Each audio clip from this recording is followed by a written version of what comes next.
अंधेरी रात थी और चारों ओर घना सन्नाटा पसरा हुआ था। राजा विक्रमादित्य अपने अटूट साहस और धैर्य के साथ घने जंगल में चल रहे थे।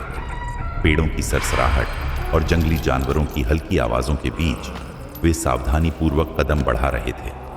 उनके कंधे पर बेताल बैठा हुआ था, जो हर बार की तरह पेड़ से लटकता हुआ अपने रहस्यमय अंदाज में विक्रमादित्य द्वारा पकड़ा गया था।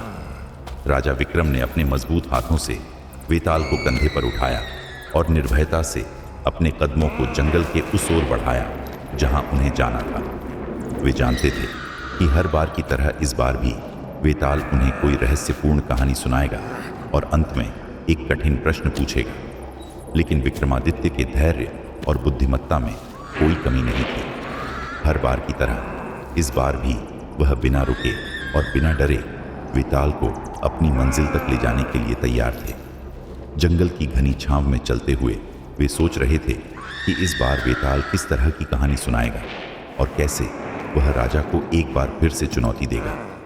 रास्ते भर वेताल अपने असामान्य हंसी के साथ चुपचाप बैठा रहा, लेकिन विक्रमादित्य उसकी चालों को अच्छे से समझते थे।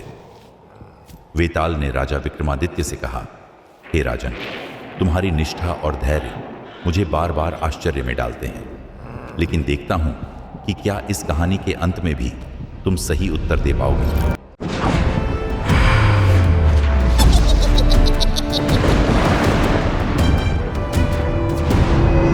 बहुत समय पहले एक गांव में एक ब्राह्मण परिवार रहता था। उस ब्राह्मण के 4 पुत्र थे और चारों अत्यंत मेधावी और बुद्धिमान थे। उनके पिता ने सोचा कि सभी को अच्छी शिक्षा दी जाए ताकि वे अपने अपने क्षेत्र में महानता प्राप्त कर सकें। अतः उसने अपने चारों पुत्रों को अलग अलग गुरुकुल भेजा, जहां वे विशेष ज्ञान प्राप्त करने के लिए गए। वर्षों तक कठिन तप और साधना के बाद चारों पुत्रों ने अद्भुत विद्या प्राप्त की। पहला पुत्र ऐसी विद्या सीख कर आया जिससे वह मृत जीवों का कंकाल बना सकता था।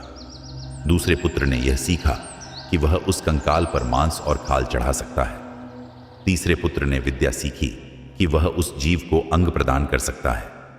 चौथे पुत्र ने ऐसी विद्या सीखी कि वह उस जीव में प्राण डालकर उसे जीवित कर सकता है।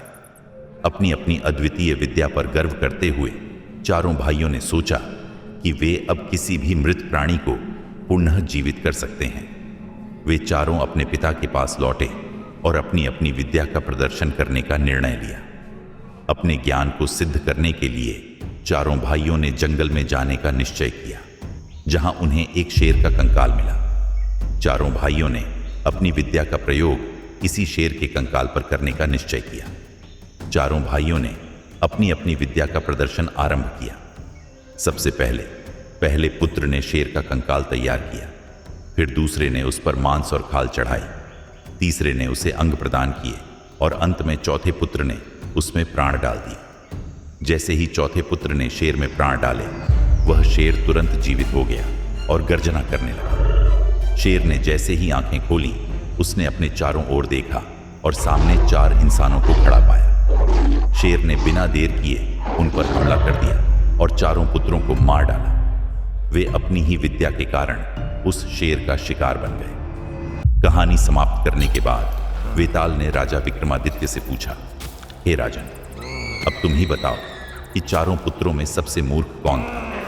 क्या यह उचित था कि उन्होंने अपनी विद्या का उपयोग इस प्रकार से किया जिससे अंततः उनका जीवन संकट में पड़ गया? राजा विक्रमादित्य ने वेताल की कहानी को ध्यानपूर्वक सुना और फिर गंभीरता से उत्तर दिया, हे वेताल, इस घटना में चारों भाइयों में से सबसे मूर्ख वह था जिसने अपनी विद्या से शेर में प्राण डाला। यद्यपि चारों भाइयों ने एक दूसरे की विद्या का सहयोग करते हुए शेर को जीवित किया, परंतु अंतिम निर्णय उस चौथे भाई का था जिसने शेर को प्राण देने का कार्य किया। यदि उसने विवेक से काम लिया होता और अपनी विद्या का उपयोग सोच समझकर किया होता तो वे सब अपने प्राण बचा सकते थे। राजा विक्रमादित्य ने आगे कहा, विद्या का उद्देश्य मानवता और समाज के कल्याण के लिए होना चाहिए, न कि उसे ऐसी परिस्थितियों में प्रयोग करना चाहिए जिससे स्वयं का या दूसरों का अहित हो। चारों भाइयों ने केवल अपनी विद्या के प्रदर्शन के लिए उसे बिना सोचे समझे एक शक्तिशाली और खतरनाक प्राणी पर प्रयोग कर दिया। अतः सबसे बड़ी भूल उस अंतिम भाई की थी जिसने प्राण डाले, क्योंकि उसे समझना चाहिए था कि शेर एक हिंसक प्राणी है और उसके पुनः जीवित होने से उनका जीवन संकट में आ सकता है। राजा विक्रमादित्य ने निष्कर्ष में कहा, इस कहानी से यह शिक्षा मिलती है कि ज्ञान और विद्या का प्रयोग विवेक और समझदारी से करना चाहिए। विद्या के प्रति केवल गर्व करना ही पर्याप्त नहीं है, उसके सही उपयोग का भी ध्यान रखना आवश्यक है। वेताल राजा विक्रमादित्य का यह उत्तर सुनकर संतुष्ट हुआ, क्योंकि राजा ने प्रेम, मित्रता और त्याग के इस गहन प्रश्न को सच्ची बुद्धिमत्ता और विवेक से हल किया। जैसे ही राजा विक्रमादित्य ने अपने बुद्धिमान उत्तर के साथ उसका प्रश्न हल किया, वेताल अपनी कुटिल हंसी के साथ खिलखिला उठा। राजा के उत्तर से संतुष्ट लेकिन अपनी शर्तों के अनुसार वेताल ने कहा, राजन, तुमने फिर से मेरा प्रश्न हल कर दिया और अपने मौन को तोड़ा। अब मैं एक बार फिर पेड़ पर लौटूंगा। यह कहते ही वेताल ने राजा के कंधे से उड़ान भरी और एक हवा के झोंके की तरह घने पेड़ों की ओर उड़ गया। विक्रमादित्य ने गहरी सांस ली, लेकिन उनकी आंखों में कोई निराशा नहीं थी। वे जानते थे कि यह उनकी परीक्षा का एक और हिस्सा था और उन्हें वेताल को फिर से पकड़ना होगा। बिना समय गंवाए उन्होंने अपने कदम उसी पेड़ की ओर बढ़ा दिए जहां से उन्होंने वेताल को पकड़ा था। अपने अडिग धैर्य और अटल संकल्प के साथ राजा विक्रमादित्य एक बार फिर इस रहस्यमयी सफर की ओर बढ़ चले, निडर और अजेय जैसे वे पहले थे।